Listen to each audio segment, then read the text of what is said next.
Hello and welcome, this is doctor आकृति और आप हैं मेरे साथ हम सभी के अपने चैनल आरकेसी रूहब पे। हेलो एंड गुड आफ्टरनून सभी को, बहुत बहुत गुड आफ्टरनून। जल्दी से आइए, फटाफट से जुड़ जाइए क्योंकि आज होने वाला है light one shot concept jackpot. कहने का मतलब है सिर्फ और सिर्फ एक क्लास के अंदर फिजिक्स के सबसे इंपॉर्टेंट चैप्टर लाइट का हम लोग कॉन्सेप्ट देखने वाले हैं, फॉर्मूला शीट देखने वाले हैं और तो और हम करने वाले हैं इस चैप्टर से रिलेटेड 50 क्वेश्चंस, 50 सवाल जो सीधे आपके एग्जाम में डायरेक्ट हिट करने वाले हैं। Good afternoon, one of the most demanded topics light. Ready हैं भाई सारे लोग? तो भाई जल्दी से आ जाइए, वीडियो को लाइक शेयर कर दीजिए और कॉपी पेन के साथ रेडी हो जाइए बढ़िया से कॉन्सेप्ट्स के साथ, फॉर्मूला शीट के साथ लाइट को समझने के लिए। और क्लास शुरू करने से पहले आप लोगों का सबसे पहला सवाल होगा कि मैम अगर हमें ये वाली पीडीएफ चाहिए होगी तो हमें ये पीडीएफ कैसे मिलेगी, राइट? तो आपको क्या करना है, पीडीएफ के लिए आपको टेलीग्राम चैनल ज्वाइन करना है। क्लास खत्म होने के बाद जो पीडीएफ होगी टेलीग्राम पर मिल जाएगी। कल भी यूट्यूब की जो क्लास हुई थी उसकी पीडीएफ टेलीग्राम पर अपडेट कर दी गई है, तो टेलीग्राम आप क्या कर सकते हैं, ज्वाइन कर सकते हैं, जुड़ सकते हैं। मैराथन क्लास है, क्लास लंबी चलेगी। अगली इंपॉर्टेंट बात, आप सबने ज़रूर गुड न्यूज़ सुनी होगी कि बहाली का अब जो सुगबुगाहट है वो पूरी तरीके से शुरू हो चुका है। पूरी की पूरी उम्मीद हो रही है कि TRE 4 में 1 लाख से ऊपर आपकी वैकेंसीज आने वाली हैं। साथ ही साथ BPSC प्रीलिम्स की भी जो डेट है वो आपकी 10 सितंबर से 13 सितंबर कर दी गई है। इसका मतलब है कि आपके पास 3 दिन का एक्स्ट्रा समय है ना। क्लास में भी आज हम पेड बैच में यही बात कह रहे थे, आपको भी यही बात कहेंगे कि चुनावी साल है, बम्पर बहाली है हर एग्जाम में, और जहां बम्पर बहाली होगी, जहां बम्पर वैकेंसीज आएगी वहां पर बम्पर कंपटीशन होगा। और कंपटीशन है तो भाई साइंस में तो पॉसिबल ही नहीं है कि हमारे स्टूडेंट्स से कोई आगे निकल जाए, है कि नहीं? तो चलिए थम्स अप करिए और फटाफट से शुरू करते हैं आज का टॉपिक लाइट। सबसे पहले हम लोग कुछ इंपॉर्टेंट चीज़ें अपने बेसिक फॉर्मूला शीट से पढ़ते चलेंगे, चलते चलेंगे, समझते चलेंगे और साथ ही साथ इनके क्वेश्चंस भी देखते चलेंगे। सबसे पहले आपसे पूछा जा रहा है लाइट क्या है। सो लाइट एक फॉर्म ऑफ एनर्जी है, हाँ या ना? बिल्कुल। लाइट एक ऐसी फॉर्म ऑफ एनर्जी है जो हमको ये इनेबल करती है कि हम किसी भी ऑब्जेक्ट को देख सके। आप मुझे देख पा रहे हैं क्योंकि मेरे बॉडी के ऊपर यहाँ पर लाइट पड़ रही है, ठीक है? लाइट आ रही है, मेरे शरीर से टकरा रही है, टकरा कर कैमरे के पास जा रही है और आप उसको अच्छे तरीके से देख पा रहे हैं, राइट? सो लाइट क्या है? लाइट एक फॉर्म ऑफ एनर्जी है, ऊर्जा का रूप है। अगर आपसे हम नेचर पूछे लाइट की, तो लाइट की कैसी नेचर है? आपने सुन रखा होगा दोहरी प्रवृत्ति, जैसे दोगले इंसान होते हैं ना, वैसी लाइट की क्या है? दोहरी प्रवृत्ति है, डुअल नेचर ऑफ लाइट है। डुअल नेचर का मतलब क्या है? दोहरी प्रवृत्ति का मतलब क्या है? कि वेव और पार्टिकल दोनों का ही गुण दिखाती है, वेव और पार्टिकल दोनों का ही नेचर दिखाती है। सो डुअल नेचर में हम देखेंगे कि ये तरंग भी है और कण भी है। कैसे है इसके बारे में अभी हम बात करेंगे। अगर वेव की बात करें तो किस प्रकार की वेव है? क्या ये ट्रांसवर्स वेव है या क्या ये लॉन्गिट्यूडनल वेव है? क्या ये मैकेनिकल वेव है या नॉन मैकेनिकल वेव? अब कहिएगा मैम वेव का तो पूरा वेव ही रिवाइज हो जाएगा। जी हाँ, वेव जो है, सिंपल सी चीज याद रखिएगा, वेव बहुत इंपॉर्टेंट चीज है क्योंकि वेव का मतलब है कि जब आप पार्टिकल के मोशन के बिना ही एनर्जी को आगे भेज दे रहे हैं। जैसे आप मेरी बात सुन पा रहे हैं, कैसे? साउंड वेव के जरिए, है ना? तो क्या मेरा डिस्प्लेसमेंट हो रहा है? जी नहीं, हम यही दिल्ली से बैठे बैठे आप सबको पढ़ा दे रहे हैं। यही है वेव का कमाल, ठीक है? सो जब आप वेव की बात करते हैं तो वेव 2 तरीके के हो सकते हैं, मैकेनिकल, नॉन मैकेनिकल। कौन से हैं मैकेनिकल वेव? यांत्रिक तरंग वो हैं जिनको माध्यम चाहिए, और अयांत्रिक तरंग वैसे हैं जिनको माध्यम नहीं चाहिए। तो टाइप ऑफ वेव लाइट की बात करते हैं तो ये नॉन मैकेनिकल वेव है, यानी कि अयांत्रिक तरंग है। अयांत्रिक तरंग है मतलब माध्यम मिल गया तो भी अच्छा, माध्यम नहीं मिला तो भी अच्छा। कहने का मतलब क्या है कि ये सॉलिड में भी चल सकती है, लिक्विड में भी चल सकती है, गैस में भी चल सकती है, और तो और वैक्यूम यानी निर्वात में भी इसका गमन हो सकता है। अब अगर हम बात करें लाइट के मूवमेंट की, है ना, या लाइट की किस तरह से ये होता है, तो हमेशा ध्यान रखिएगा कि जो पार्टिकल्स हैं, जो कण हैं, वो ऊपर नीचे ऑसिलेट करते हैं, ऊपर नीचे ऑसिलेट करते हैं, लेकिन लाइट की दिशा, इस दिशा, लाइट की जो डायरेक्शन होती है वो इधर होती है। यानी मूवमेंट ऊपर नीचे, दिशा इस तरफ। दोनों के बीच कितना एंगल बना? दोनों के बीच एंगल बना 90 डिग्री का एंगल। ऐसे वेव को हम कहते हैं ट्रांसवर्स वेव। ट्रांसवर्स वेव यानी अनुप्रस्थ तरंग। ट्रांसवर्स वेव यानी कि अनुप्रस्थ तरंग। अगली चीज याद रखेंगे, लाइट की स्पीड। तो लाइट की स्पीड सबसे ज्यादा वैक्यूम या एयर में होती है। कितनी? 3 × 10⁸ मीटर पर सेकेंड। क्या लाइट एक इलेक्ट्रोमैग्नेटिक वेव है? क्या लाइट एक इलेक्ट्रोमैग्नेटिक वेव है? विद्युत चुंबकीय तरंग है। जी हाँ, विद्युत चुंबकीय तरंग कहने का मतलब क्या है कि यहाँ पर दो इलेक्ट्रिक फील्ड और मैग्नेटिक फील्ड होती हैं और दोनों एक दूसरे के परपेंडिकुलर होती हैं।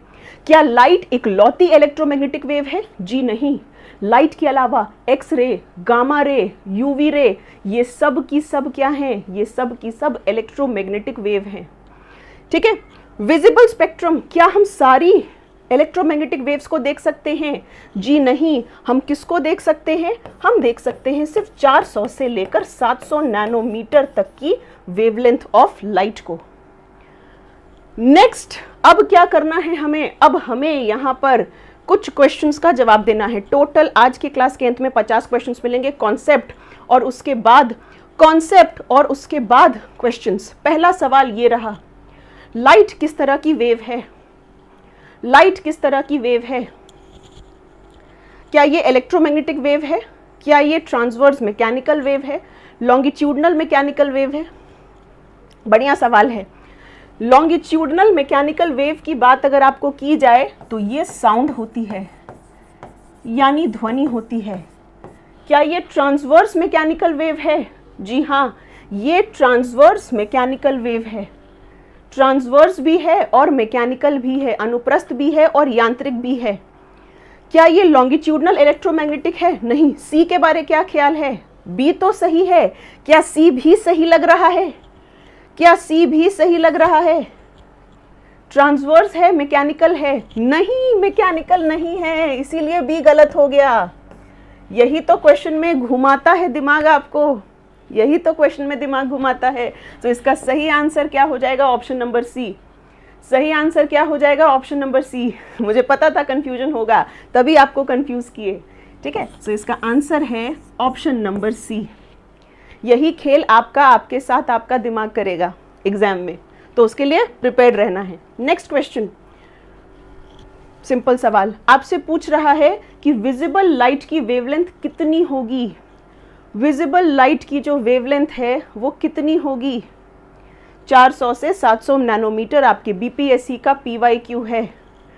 नेक्स्ट चलते हैं अगली बात। अब हम कंपेयर करते हैं कि हमने कहा कि लाइट की दोहरी प्रवृत्ति है, यानी कि वेव के जैसा भी है और पार्टिकल के जैसा भी है ना। तो जरा इसको कंपेयर कर लिया जाए कि ये बातें कही किसने थी, किसने खोजा था वेव नेचर ऑफ लाइट? नहीं जानते तो लिख लीजिए, हाइगन्स ने। Wave nature of light Huygens ने कहा था। पार्टिकल नेचर यानी लाइट जो है वो छोटे छोटे कणों का बना है।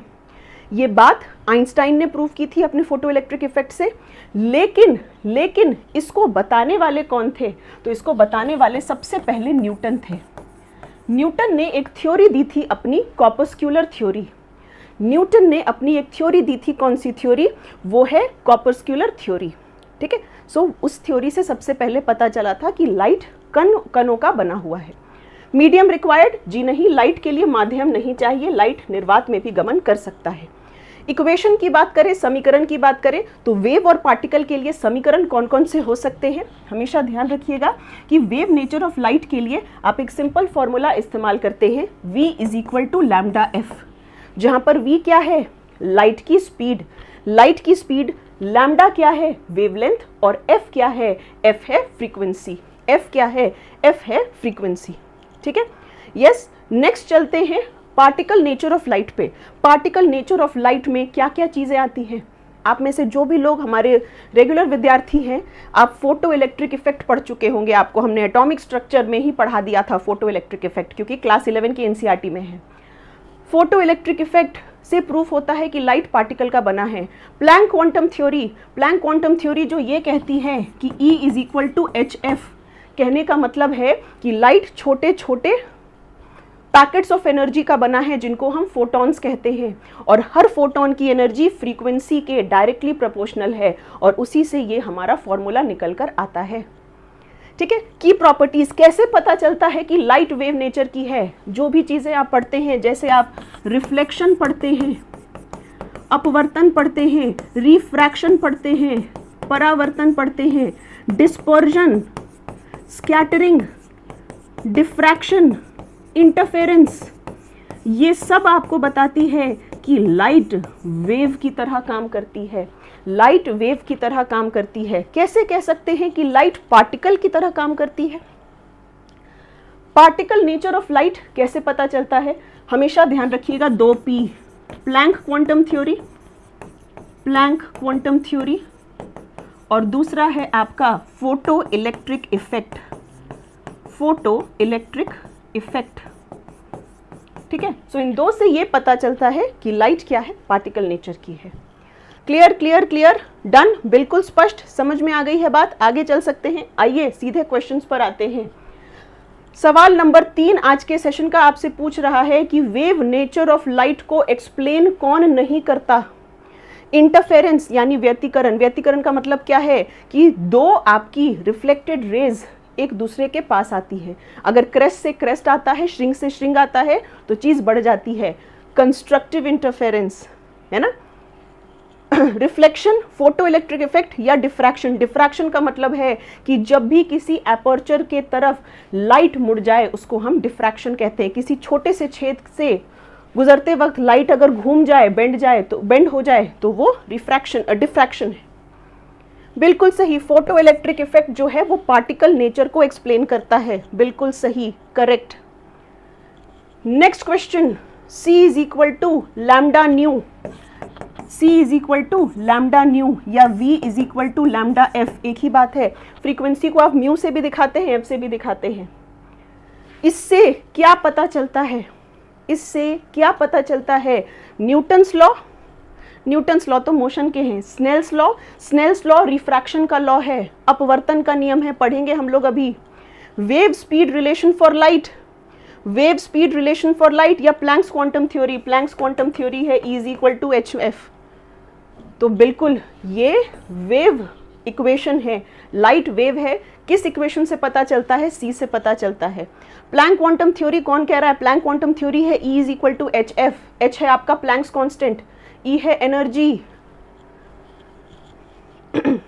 नेक्स्ट क्वेश्चन, लाइट पार्टिकल है, लाइट जो है ये पार्टिकल है, ये बात कैसे पता चलती है?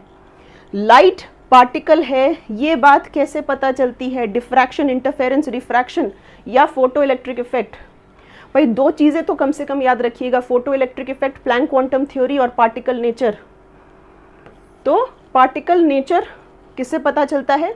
फोटो इलेक्ट्रिक इफेक्ट से आपका पता चलता है। ये पहले 3 जो हैं ये वेव नेचर ऑफ लाइट को दिखा रहे होते हैं।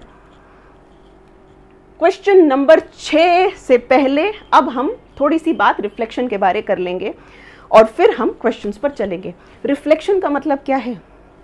आप मुझे देख पा रहे हैं, रिफ्लेक्शन के वजह से लाइट मेरे ऊपर गिर रही है और मेरी बॉडी उसको रिफ्लेक्ट कर रही है और वो रिफ्लेक्टेड लाइट कैमरा में आ रही है जिससे आप मुझे देख सकते हैं। तो कभी भी अगर लाइट का माध्यम नहीं बदले, जिस माध्यम में लाइट आ रही है उसी में बाउंस बैक कर जाए तो हम उसको रिफ्लेक्शन कहते हैं। ठीक है, रिफ्लेक्शन का इस्तेमाल कहाँ है? रिफ्लेक्शन का इस्तेमाल है मिरर में। मिरर यानी दर्पण, बहुत इंपॉर्टेंट चीज। रिफ्लेक्शन का इस्तेमाल किया जाता है पेरिस्कोप में। पेरिस्कोप क्या है? सबमरीन वगैरह में इस्तेमाल किया जाता है। अगर आप अपने से ऊंचे किसी ऑब्जेक्ट को देखना चाहते हैं तो हम लोग पेरिस्कोप का प्रयोग कर सकते हैं। ठीक है, लॉज ऑफ रिफ्लेक्शन पर चलते हैं। रिफ्लेक्शन का नियम क्या कहता है? रिफ्लेक्शन का नियम कहता है कि इंसिडेंट रे, रिफ्लेक्टेड रे और नॉर्मल, ये तीनों सेम प्लेन पे। बात आती है नॉर्मल क्या है? जिस भी सरफेस से लाइट टकराकर वापस जा रही है उस सरफेस से 90 डिग्री बनाइए, इसी को नॉर्मल कहते हैं, यानी कि अभिलंब कहते हैं। ठीक है, एंगल ऑफ इंसिडेंस और एंगल ऑफ रिफ्लेक्शन बराबर है, यानी अगर कभी ये 60 हुआ तो ये भी 60 होता है, अगर ये 30 हुआ तो ये भी 30 होता है। ये दोनों आपके बेसिक लॉज ऑफ क्या हैं, रिफ्लेक्शन है। ठीक है, सो पहला लॉ ऑफ रिफ्लेक्शन है एंगल ऑफ इंसिडेंस और एंगल ऑफ रिफ्लेक्शन बराबर है। दूसरा क्या है, दूसरा है incident ray, reflected ray, normal, ये तीनों के तीनों सेम प्लेन पर हैं, यानी एक ही तल पर है। स्पष्ट, सिंपल, बहुत इजी, बहुत सिंपल। आगे चलिए, क्वेश्चन नंबर 6। क्वेश्चन नंबर 6 आपसे क्या पूछ रहा है, रिफ्लेक्शन के बारे कौन सी बात, रिफ्लेक्शन के बारे कौन सी बात यहां पर सही नहीं है, रिफ्लेक्शन के बारे कौन सी बात सही नहीं है, जल्दी जल्दी, पूरा लाइट आज मिट्टी मिट्टी धुआं धुआं कर देना है। फटाफट से आइए। एंगल ऑफ इंसिडेंस, रिफ्लेक्शन है, तीनों एक ही तल पे हैं।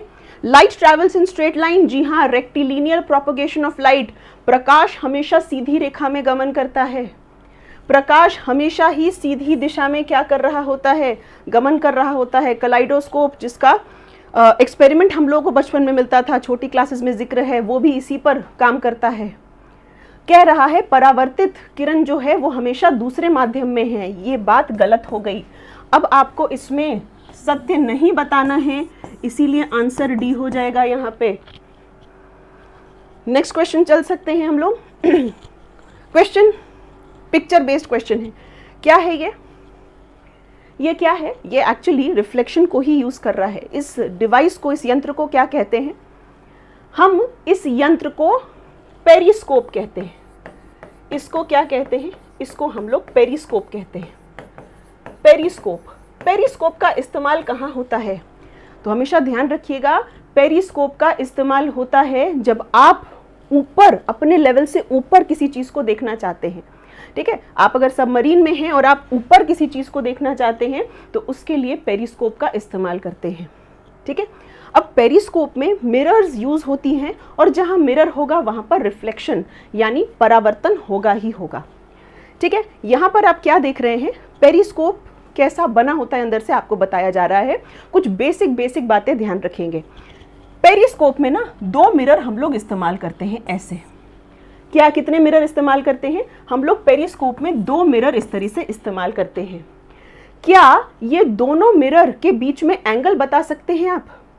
हमने आपसे पूछा कि इन दोनों मिरर के बीच में क्या एंगल है। आप क्या कहिएगा कि मैम ये दोनों मिरर हमें एक दूसरे के पैरेलल लग रहे हैं, हाँ या ना? अगर कोई आपसे पूछता है कि दोनों मिरर के बीच में क्या एंगल है तो क्या कहिएगा कि मैम ये दोनों मिरर हमें एक दूसरे के पैरेलल दिख रहे हैं। ठीक है, लेकिन अंदर जो सिलेंडर यूज किया जाता है उसके साथ ये 45 डिग्री का एंगल बनाता है।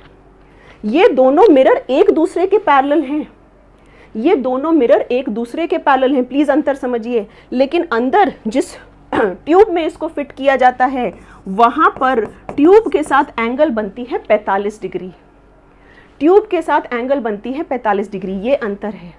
तो हमेशा ध्यान रखिएगा कि दोनों मिरर एक दूसरे के पैरेलल, ट्यूब के साथ अगर एंगल पूछा जाएगा तब आपका जवाब क्या होगा, 45 डिग्री। ठीक है, ये कॉमन क्वेश्चन है, एनडीए सीडीएस जैसे एग्जाम्स में भी पूछा गया है कि बताइएगा कि ट्यूब के साथ कितना एंगल बनता है, 45 डिग्री। ठीक है, अब सिंपल फंडा है, लाइट यहाँ से आई, मिरर का काम है रिफ्लेक्ट करेगी, ये लाइट इधर चली गई, यहाँ पर दूसरी मिरर है, वापस से रिफ्लेक्शन होगा और ये लाइट इधर गई और ये रही आपकी आंख जिससे आपने देख लिया। तो कभी भी आपको अगर आपके लेवल से ऊपर के ऑब्जेक्ट को देखना है उस केस में आप पेरिस्कोप का इस्तेमाल करेंगे। Next question, real image. क्या होता है रियल इमेज? इमेज कैसे बनता है? ऑब्जेक्ट और इमेज में क्या अंतर है?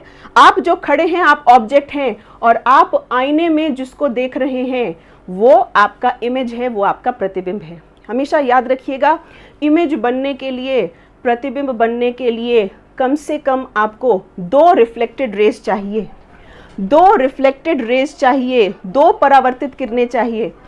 सवाल आपसे क्या पूछ रहा है? सवाल पूछ रहा है आपसे कि जो रियल इमेज है उसके बारे बताइए। तो रियल इमेज यानी वास्तविक प्रतिबिंब कौन सा है? वास्तविक प्रतिबिंब वो है जो किरणों के सही मायने में मिलने से बन रहा है, जहां पर रिफ्लेक्टेड रेज सही में मिल रही हैं। ऐसा नहीं कि आप कल्पना कर रहे हैं। जब वास्तव में परावर्तित किरणें मिलें तो वो है आपका रियल इमेज। क्या ये उल्टा होता है? जी हाँ, कभी भी अगर रियल इमेज बनता है तो रियल इमेज हमेशा ही उल्टा बनता है। ठीक है, और अगर ऑब्जेक्ट इमेज इरेक्ट है तो इरेक्ट वो हमेशा वर्चुअल होता है, यानी कि आभासी होता है। ठीक है, यानी आप अपने आप सीधे हैं, मिरर में भी खुद को सीधा पाते हैं, इसका मतलब वो इमेज वर्चुअल इमेज है, आभासी है, सही में नहीं बन रहा, आप कल्पना कर रहे हैं कि बन रहा। तो अगर इमेज सीधा है तो आभासी है, रियल है तो उल्टा है, और उल्टा है तो हमेशा क्या होना चाहिए, वो किसी न किसी स्क्रीन पर बन सकता है, किसी न किसी स्क्रीन पर जरूर बन सकता है। ठीक है, लार्जर देन ऑब्जेक्ट जरूरी नहीं है, बड़ा छोटा सब हो सकता है, अभी हम लोग पढ़ेंगे इसके बारे में। Next question, virtual image. Virtual image, आभासी प्रतिबिंब। आभासी प्रतिबिंब हमेशा ही सीधा होगा। हम जब आभासी प्रतिबिंब के बारे में बात करेंगे तो आभासी प्रतिबिंब हमेशा ही क्या होगी, आभासी प्रतिबिंब हमेशा ही सीधी होगी। क्या इसको स्क्रीन पर बनाया जा सकता है? जी नहीं। हमेशा छोटी होती है? नहीं। हमेशा उल्टी होती है? नहीं। आभासी तो सीधी होगी। यस, तो यहाँ पर क्या ध्यान रखना है, यहाँ पर ध्यान रखना है कि ये स्क्रीन पर नहीं बनाया जा सकता। मतलब कोई और अगर आप पर्दा रखेंगे पीछे तो इसका ये आपको नहीं प्राप्त होगा, ये आपको नहीं मिलेगा। ठीक है, अब मिरर पे चला जाए आगे, क्योंकि मिरर से बहुत सारे सवाल आपसे पूछे जाते हैं। हाँ या ना? मिरर डिटेल में किया जाए बहुत बढ़िया तरीके से। बाय द वे, यहाँ पर कितने स्टूडेंट्स हैं हमारे जो लाइट टॉपिक पढ़ के आज रिवीजन करने आए हैं? ज़रा कमेंट बॉक्स में रिप्लाई करिएगा। आप में से कितने लोग हैं जिन्होंने बैच में इसको पढ़ लिया है, रिवीजन करने आए हो? यहाँ पे कमेंट बॉक्स में रिप्लाई करेंगे। आप सफलता के विद्यार्थी हैं हमारे 71st बीपीएससी के, आप अर्जुन के विद्यार्थी हैं, तो आप बिल्कुल रिवीजन करके आए होंगे। रिवीजन करके आए हैं, बहुत बहुत बढ़िया। तो कमेंट सेक्शन में अब आग लग जानी चाहिए, क्योंकि मिरर और लेंस हम लोगों ने बहुत शिद्दत से पढ़ाई की है। अगर आप YouTube के भी विद्यार्थी हैं तो भी मिरर और लेंस हमने बहुत बार बहुत सारे कॉन्सेप्ट्स और क्वेश्चंस आपको कराते हम रहे हैं। तो अब कमेंट बॉक्स में आग लगाने का वक्त है। ठीक है, आइए यहाँ पर जल्दी से बात करते हैं। Plane mirror, concave mirror, convex mirror, 3 तरह के मिरर होते हैं। ठीक है, पहले तरीके का मिरर है प्लेन मिरर। इसका मतलब है कि जब आप रिफ्लेक्शन की बात करते हैं, परावर्तन की बात करते हैं, तो वो सतह बिल्कुल ही प्लेन है, बिल्कुल ही समतल है। जब रिफ्लेक्शन किसी गोल सरफेस से हो रहा है, किसी गोलाकार सतह से हो रहा है, तो वो है आपका स्फेरिकल मिरर, यानी कि गोलाकार दर्पण। अब गोलाकार दर्पण 2 तरह के हो सकते हैं, एक है आपका अवतल दर्पण और दूसरा है आपका उत्तल दर्पण। क्या फर्क है दोनों में? क्या फर्क है उत्तल और अवतल में? तो अवतल दर्पण में हम करते क्या है कि हम एक गोला काटते हैं, गोले के बाहर सरफेस पर पॉलिश लगा देते हैं, तो जो भी रिफ्लेक्शन हो रहा है वो अंदर से हो रहा है। कॉन्वेक्स उत्तल में क्या करते हैं, हम गोले को काटे, अंदर से पॉलिश लगा दिए, अंदर से पॉलिश लगा दिए, तो जो भी रिफ्लेक्शन हो रहा है वो बाहर के सरफेस से हो रहा है। अब आइए देखते हैं कौन कैसा इमेज बनाता है। ये टेबल मुझे लगता है अब आप सबको नींद में याद रहना चाहिए, इतना बार रिवाइज कर चुके हैं। आइए सबसे पहले सुबह उठते हैं, सुबह उठकर खुद को तैयार करते हैं और खुद को आईने में देखते हैं। तो लुकिंग मिरर कौन सा है?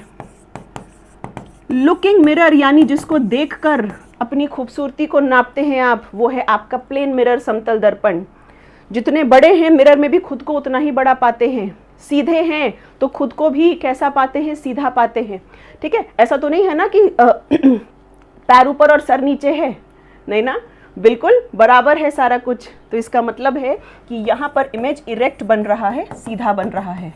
और आंख बंद करके लिख देना कि सीधा है तो जरूर वर्चुअल है, यानी कि आभासी है।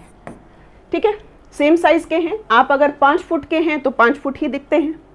तो यहाँ पर इमेज सेम साइज का होता है, यानी कि समान आकार का होता है। मैग्निफिकेशन, आवर्धन क्या है? मैग्निफिकेशन 2 चीजों के बीच का रेशियो है। आप खुद को कितना लंबा पाते हैं बटे आप एक्चुअल में कितने लंबे हैं। कहने का मतलब है जो प्रतिबिंब है उसकी लंबाई कितनी है बटे ऑब्जेक्ट की लंबाई कितनी है। दो चीज़ों के बीच का रेशियो है ये, चूंकि बराबर है ना, आप जितने बड़े हैं आपका इमेज भी उतना ही बड़ा, इसलिए मैग्निफिकेशन 1। नेक्स्ट, अब आप तैयार होकर बैठे अपनी गाड़ी में, गाड़ी के साइड में जो मिरर है वो मिरर कौन सा है आपका, वो है उत्तल दर्पण, वो है आपका उत्तल दर्पण। उत्तल दर्पण में सारी गाड़ियां पीछे से आ रही आपको सीधी दिखती है। अगर सीधी दिखेगी तो जाहिर सी बात है वो आभासी है।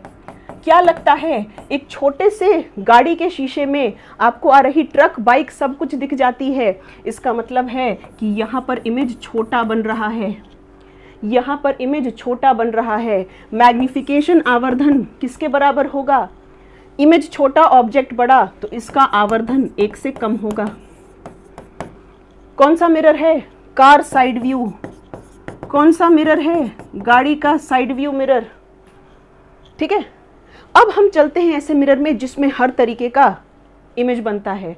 वो मिरर जो ENT डॉक्टर इस्तेमाल करते हैं, वो मिरर जो डेंटिस्ट इस्तेमाल करते हैं, वो मिरर जो लड़के शेविंग, दाढ़ी मूंछ बनाने के लिए इस्तेमाल करते हैं। ठीक है, बताइए ज़रा, यहाँ पर हर तरीके का इमेज बन जाता है। ध्यान रखिएगा, यहाँ 99% केसेस में इमेज रियल होता है, यानी वास्तविक है। सिर्फ एक केस है जिसमें इमेज वर्चुअल बनता है, आभासी बनता है। ज़रा कमेंट बॉक्स में आग लगाइए और हमको बताइए कि कौन सा केस है जब कॉन्केव मिरर वर्चुअल इमेज बनाता है, आभासी और सीधा प्रतिबिंब बनाता है। जल्दी जल्दी से बताएंगे, बहुत बहुत जल्दी से, बिना रुके बिना थके, बिना रुके बिना थके, जल्दी जल्दी से बताएंगे हमको कि रियल वर्चुअल तो अपनी जगह पर है। फोकस और पोल के बीच, बहुत बढ़िया। सिर्फ एक केस में बनाता है जब आप ऑब्जेक्ट को रखते हो पोल और फोकस के बीच में, ध्रुव और फोकस के बीच में। बहुत बहुत बढ़िया, गुड। इमेज का साइज, इमेज का साइज सब रहता है। यहाँ पर इमेज छोटा भी बनता है, यहाँ पर इमेज बड़ा भी बनता है, और यहाँ पर इमेज सेम साइज का भी बनता है। ये भी सवाल BPSC प्रीलिम्स में आया हुआ था कि सेम साइज का कब बनता है। ये भी सवाल BPSC प्रीलिम्स में पूछा हुआ है कि ऑब्जेक्ट वर्चुअल इमेज कब बनाता है, जब आप पोल और फोकस के बीच में रखते हैं। ठीक है, सो जरा फटाफट से बताइए, सेम साइज का कब बनेगा।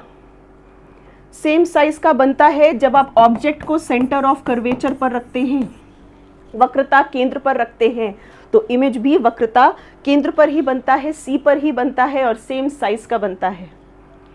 मैग्निफिकेशन सब होगा, 1 से ज्यादा, 1 से कम और 1 से बराबर। ठीक है, आई होप ये पूरा चार्ट आपको रिकॉल हो गया।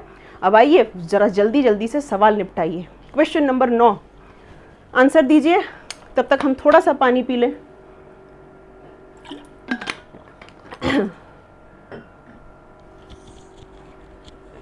एक इंसान अपना जो प्रतिबिंब है वर्चुअल, इरेक्ट और सेम साइज का, आभासी, सीधा और सेम साइज का बनाता है। कौन है वो? आभासी, सीधा, सेम साइज। आभासी, सीधा, सेम साइज ये तब है जब आप अपने आप को सुबह सुबह अपनी खूबसूरत शक्ल आईने में देखते हैं, और वो कौन सा आईना है? वो है समतल दर्पण। नेक्स्ट क्वेश्चन, क्वेश्चन नंबर 10 आपसे पूछ रहा है कौन सा इमेज, कौन सा मिरर है जो सिर्फ आभासी और सीधा प्रतिबिंब बनाता है। आभासी और सीधा प्रतिबिंब कौन बनाता है? साइज कुछ नहीं लिखा है, बस लिखा है आभासी और सीधा। तो आप सुबह अपने आप को देखते हैं, खुद भी सीधा पाते हैं। गाड़ी में बैठते हैं तो पीछे से आ रही गाड़ी, ट्रक, बाइक भी सीधी बनती है। कहने का मतलब क्या है कि यहाँ पर आंसर क्या हो जाएगा? लेंस तो अभी हम लोग पढ़े ही नहीं है, लेंस तो पढ़े ही नहीं है। बी भाई, अगर आप कॉन्केव मिरर की बात करते हैं तो ये तो रियल भी बनाता है, इसीलिए ये आंसर नहीं हो सकता। कॉन्वेक्स मिरर तो सही है, कॉन्वेक्स मिरर तो सही है, उत्तल दर्पण तो सही है, और अगर अभी लेंस आना है, लेकिन पहले ही एक खुलासा कर दे रहे हैं। खुलासा क्या है कि कॉन्वेक्स मिरर जो है, कॉन्वेक्स मिरर जो है वो बिल्कुल कॉन्केव लेंस की तरह इमेज बनाता है। कॉन्वेक्स मिरर जो आप गाड़ी में इस्तेमाल करते हैं ना, और कॉन्केव लेंस एक जैसे इमेज बना रहे होते हैं।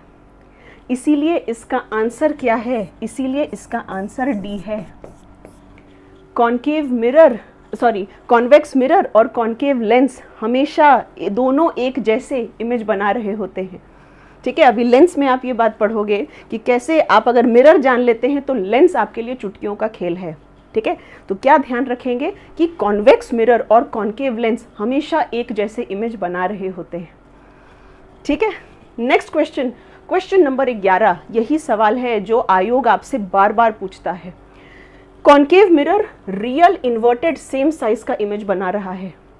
हमेशा याद रखना, concave mirror same size, concave mirror same size बनाना प्लेन मिरर की आदत है। कॉन्केव मिरर और सेम साइज कब बनाता है? जब आप ऑब्जेक्ट को सेंटर ऑफ कर्वेचर पर रखते हैं, यानी कि सी पर रखते हैं। सेंटर ऑफ कर्वेचर पर रखते हैं यानी कि सी पर रखते हैं। अगला सवाल, focal length of plane mirror. Plane mirror का फोकल लेंथ क्या है? फोकल लेंथ वो जगह है जहां पर या तो प्रकाश की किरणें मिलती हैं या तो प्रकाश की किरणें दूर जाती हैं। फॉर एग्जाम्पल, ये हमारा कॉन्केव मिरर है। ठीक है, कॉन्केव मिरर की आदत क्या होती है? प्रकाश की किरणों को पास लाने की। तो ये जहां पर पास आ रही हैं वो फोकस है, और फोकस और पोल के बीच की दूरी ये फोकल लेंथ है। कॉन्वेक्स मिरर की आदत क्या होती है? प्रकाश की किरणों को दूर लेकर जाने की। कॉन्वेक्स मिरर की आदत क्या होती है? प्रकाश की किरणों को दूर लेकर जाने की। ठीक है, सो ये आपका फोकल लेंथ है। प्लेन मिरर तो सीधा है। ठीक है, सो क्या जब इसकी सरफेस ही सीधी है तो हम कैसे फोकल लेंथ निकाल पाएंगे? तो इसकी फोकल लेंथ इन्फिनिटी होती है, यानी कि अनंत होती है। क्वेश्चन नंबर 13 पर चलते हैं। बहुत फेमस क्वेश्चन, फिर से बीपीएससी प्रीलिम्स का PYQ है। जरा पेपर उठा के देख लीजिएगा, 69th बीपीएससी का सवाल आपसे पूछ रहा है, वर्चुअल मैग्नीफाइड और इरेक्ट इमेज। कहने का मतलब है कॉन्केव मिरर आभासी कब बनाता है? अभी आपको हम लिखा है कि कॉन्केव मिरर 99% केसेस में रियल बनाता है। सिर्फ एक केस है जब वर्चुअल बनाता है, सीधा बनाता है और बड़ा बनाता है। जब आप ऑब्जेक्ट को कहाँ पर रख रहे हैं? जब आप ऑब्जेक्ट को पोल और फोकस के बीच में रख रहे हैं। सेंटर पर रखिएगा तो सेम साइज का बनाएगा, रियल बनाएगा और इन्वर्टेड बनाएगा, यानी कि उल्टा बनाएगा। क्वेश्चन नंबर 14, मिरर फॉर्मूला क्या है हमारा? क्या है भाई mirror formula? So mirror formula में 3 चीजों का कॉम्बिनेशन है, V, U और F। U क्या है? ऑब्जेक्ट और मिरर के बीच की दूरी। ऑब्जेक्ट और मिरर के बीच की दूरी। V क्या है? इमेज और मिरर के बीच की दूरी। और F क्या है? F है आपकी फोकल लेंथ। F है आपकी फोकल लेंथ। तो आपसे पूछा जा रहा है कि मिरर फॉर्मूला क्या है? मिरर फॉर्मूला है 1/f is equal to 1/v plus 1/u। ठीक है, ये है आपका मिरर फॉर्मूला। अब जरा ऑप्शंस पे आ जाते हैं। क्या ए ऑप्शन सही है? जी नहीं। बी ऑप्शन सही लग रहा है? बी ऑप्शन ठीक लग रहा है। 1/f बराबर 1/u plus 1/v। I think थोड़ा सा इन्होंने गड़बड़ कर दिया है साइन में, चिन्ह में, है ना। साइन और चिन्ह में थोड़ी सी चीज़ें क्या कर दी हैं, गलत कर दी हैं। यहाँ पर माइनस कर दो। ठीक है, एक में क्या कर दीजिए, एक में ज़रा माइनस लगा दीजिए। एक में क्या कर दीजिए, माइनस लगा दीजिए, क्योंकि बी और डी ऑप्शन आपके सेम दिख रहे हैं। ठीक है, तो हमने ऑप्शन में थोड़ा सा संशोधन कर दिया है। बी रहा आपके सामने सही जवाब। ठीक है, question number 15। Question number 15 NCERT exemplar का क्वेश्चन, खूबसूरत क्वेश्चन, जरा जल्दी जल्दी से ध्यान देंगे। टॉर्च, सर्च लाइट, इनमें कौन सा मिरर इस्तेमाल करिएगा? भाई कॉन्वेक्स मिरर छोटा प्रतिबिंब बनाता है, प्लेन मिरर बराबर साइज का बनाता है, कॉन्केव मिरर बड़ा बनाता है। नहीं, तो इसीलिए बेहतर है कि हम कॉन्केव मिरर इस्तेमाल करें। अब जब आप टॉर्च इस्तेमाल करिएगा तो क्या आप चाहिएगा कि सिर्फ आपको थोड़ी दूर की चीज़ दिखे? जी नहीं, आप चाहिएगा कि जो चीज़ आपको देखनी है बहुत लंबी दूरी तक दिखाई दे, उस टॉर्च की लाइट काफ़ी लंबी जाए। ऐसी स्थिति में आप क्या चाहेंगे? ऐसी स्थिति में आप चाहेंगे कि आप अपना बल्ब जो है वो फोकस के पास लगाएं। आप अपना बल्ब फोकस के पास लगाएं, क्योंकि कभी भी अगर चीज़ें फोकस के पास होती है ऑब्जेक्ट अगर फोकस पर होता है तो जो इमेज बनता है वो इन्फिनिटी पर बनता है, यानी अनंत पर बनता है। और अनंत पर बनने का मतलब क्या है कि चीज़ें बिल्कुल आपको स्पष्ट दिखेंगी, लंबी दिखेंगी। ठीक है, सो क्या होगा, वेरी नियर टू फोकस, ताकि इमेज कहाँ बने, ताकि इमेज इन्फिनिटी पर बने। बहुत कॉमन क्वेश्चन एग्जाम का। क्वेश्चन नंबर 16, बट उसके पहले क्या है फोटो में। इस फोटो में क्या नजर आ रहा है आपको। इस फोटो में आप देख रहे हैं कि मैम यहाँ पर एक कांच की स्लैब पड़ी हुई है, लाइट की किरण आ रही है, फिर मुड़ रही है और दोबारा मुड़ रही है। ये क्या है भाई, ये है रिफ्रैक्शन। ये है रिफ्रैक्शन यानी कि अपवर्तन। परावर्तन रिफ्लेक्शन में क्या था, लाइट का माध्यम नहीं बदल रहा था, जिस माध्यम में जा रही थी उसी में वापस आ रही थी। ये है आपके सामने रिफ्रैक्शन, क्योंकि पहले यहाँ हवा है, हवा से कांच में आया यानी ग्लास में आया, और फिर कांच से हवा में आया।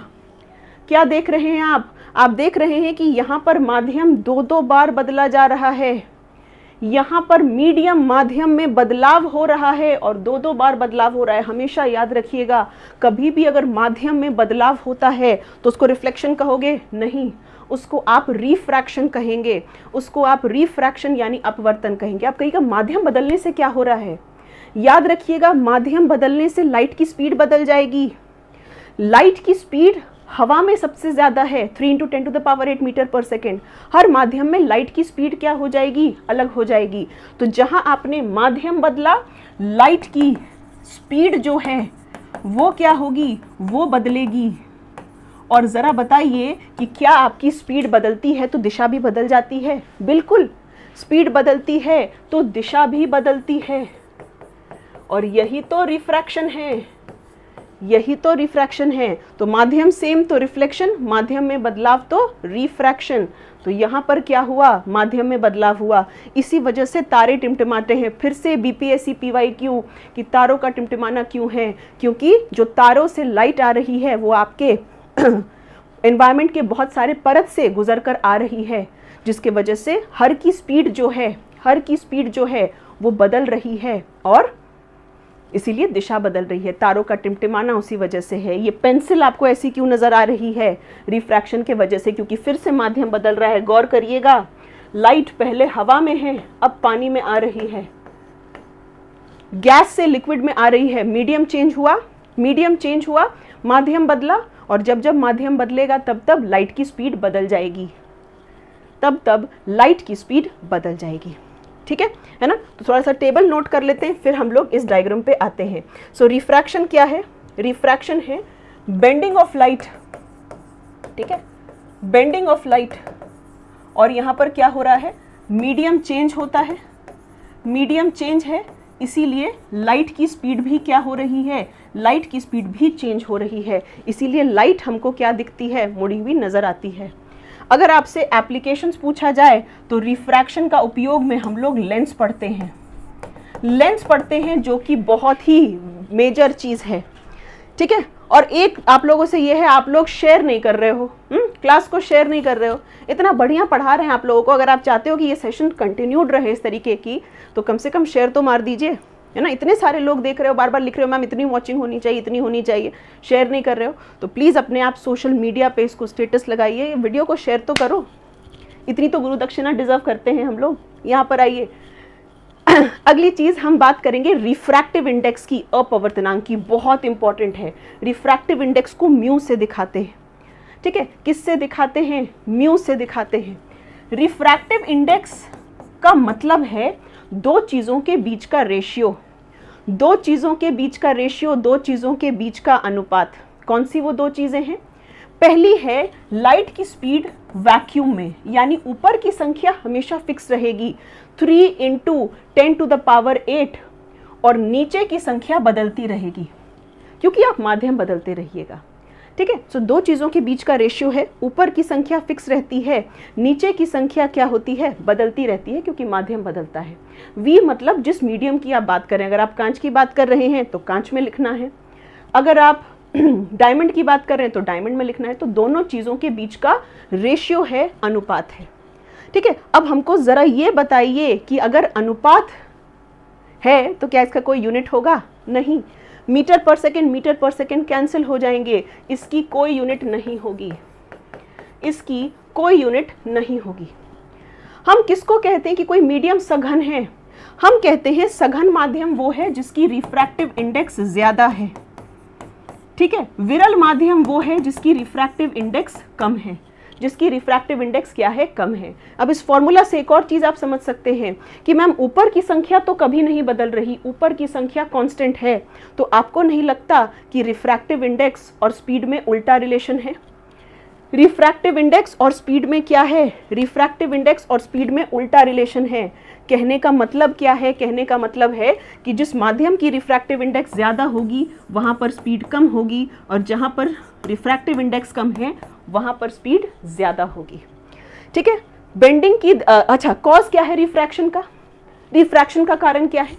रिफ्रैक्शन का कारण है माध्यम बदलना, मीडियम बदलना, और माध्यम बदलेगी तो स्पीड ऑफ लाइट भी क्या होगी?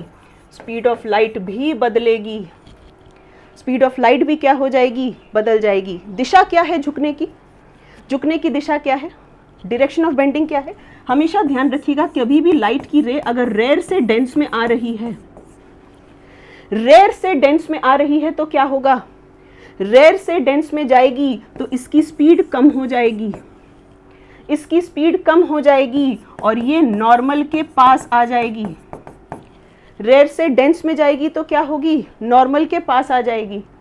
और डेंस से रेयर में जाएगी तो, सघन से विरल में जाएगी तो क्या होगा? इसकी स्पीड बढ़ेगी और ये नॉर्मल से, अभिलंब से दूर चली जाएगी। हाँ या ना? बिल्कुल स्पष्ट, बिल्कुल क्लियर। लॉज ऑफ रिफ्रैक्शन, क्या एंगल ऑफ इंसिडेंस और एंगल ऑफ रिफ्रैक्शन बराबर हैं? नहीं, वो रिफ्लेक्शन के लिए था, वो रिफ्लेक्शन के लिए था। रिफ्रैक्शन के लिए क्या ध्यान रखना है आपको? रिफ्रैक्शन के लिए आपको ध्यान रखना है यहाँ पर कि sine of angle of incidence बटे sine of angle of refraction एक स्थिरांक होता है जिसको आप रिफ्रैक्टिव इंडेक्स कहते हैं, जिसको आप रिफ्रैक्टिव इंडेक्स अपवर्तनांक कहते हैं, और यही है आपका स्नेल का नियम। तो स्नेल का नियम किससे संबंधित है? रिफ्रैक्शन से संबंधित है। अगली चीज, अगला लॉ कौन सा है? अगला लॉ तो वही रिफ्लेक्शन का कॉपी पेस्ट लॉ है। इंसिडेंट रे, रिफ्रैक्टेड रे और नॉर्मल, आपतित किरण, अपवर्तित किरण और अभिलंब, तीनों के तीनों एक ही तल पर हैं। तीनों के तीनों क्या हैं? तीनों के तीनों एक ही तल पर हैं, ठीक है। सो ये आपका दूसरा नियम है। इंसिडेंट रे, रिफ्रैक्टेड रे, नॉर्मल, ये तीनों के तीनों सेम प्लेन पर हैं, एक ही तल पर है। बिल्कुल स्पष्ट, बिल्कुल क्लियर है। आइए जरा सवालों का जवाब दीजिए। रिफ्रैक्शन क्यों हो रहा है? रिफ्रैक्शन का कारण क्या है? जल्दी जल्दी, फटाफट।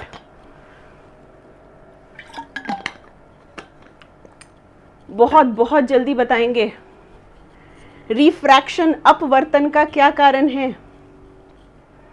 रिफ्लेक्शन है, लाइट की वेवलेंथ में बदलाव, माध्यम में बदलाव, या डिफरेंट माध्यम में लाइट की स्पीड में बदलाव? सबसे सटीक आंसर बताएंगे, सबसे सटीक आंसर बताएंगे। सी या डी? सी या डी? ए कैसे हो जाएगा? सी होगा या डी होगा? सी होगा या डी होगा? आपसे रिफ्रैक्शन का कारण पूछ रहा है। माध्यम में बदलाव होता है, तो माध्यम में बदलाव होने से क्या हो गया? माध्यम में बदलाव होने से लाइट की स्पीड बदल गई। अगर माध्यम बदला तो लाइट की स्पीड बदली। जरा ऑप्शंस को एनालाइज तो करिए।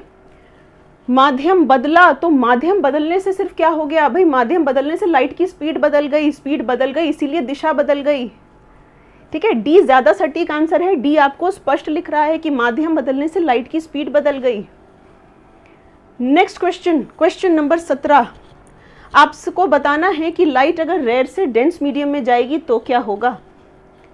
लाइट अगर रेयर से डेंस मीडियम में जाएगी तब क्या होगा?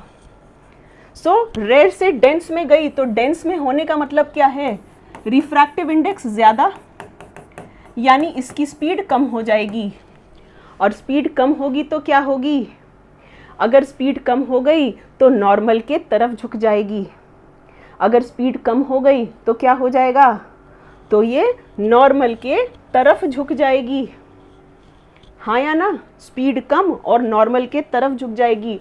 अगला सवाल आपसे क्या पूछ रहा है, आपसे अगला सवाल पूछ रहा है रिफ्रैक्टिव इंडेक्स अपवर्तनांक के बारे कौन सी बात सही है। जरा जल्दी से आंसर करिएगा, जरा जल्दी से आंसर करिएगा, कौन सा यहाँ पर सही है।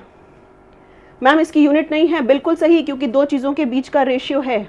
क्या ये हमेशा 1 से बड़ा है? जी हाँ, 1 से बड़ा होगा। क्यों? क्योंकि लाइट की स्पीड सबसे ज़्यादा वैक्यूम में होती है, ऊपर की संख्या हमेशा ज़्यादा है, नीचे की संख्या कम है, तो ये हमेशा 1 से बड़ा होगा।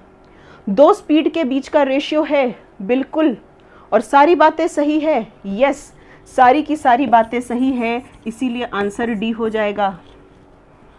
इसीलिए आंसर क्या हो गया? इसीलिए आंसर आपका क्या हो गया? Option number D. अगला सवाल आपसे पूछ रहा है कि गहराई का अंतर होता है। मतलब कई बार आप अगर मछली पकड़ने गए होगे तो आपको लगा होगा कि मछली तो ऊपर है, जबकि असल में मछली नीचे रहती है। ये अंतर क्यों है? ये अंतर क्यों है आपके सामने?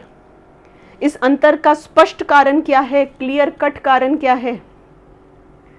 तो इस अंतर का क्लियर कट कारण है आपका रिफ्रैक्शन, क्योंकि माध्यम बदल रहा है। आप हवा में खड़े हैं, नीचे पानी है, माध्यम बदला, लाइट की स्पीड बदली, लाइट मुड़ गई।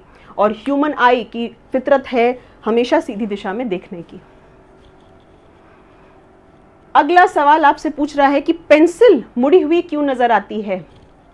पेंसिल मुड़ी हुई क्यों नजर आती है? क्या कारण है पेंसिल के मुड़े होने का? पेंसिल के मुड़े होने का कारण फिर से है आपका रिफ्रैक्शन, यानी कि अपवर्तन, हाँ या ना? चलिए भाई, अब हम लोग शुरुआत करेंगे किसकी? लेंस की। अगर आपने मिरर पढ़ लिया है तो लेंस आपके लिए चुटकियों का काम है। ठीक है, कैसा जा रहा है सेशन? क्या लग रहा है? बढ़िया रिवीजन चल रहा है।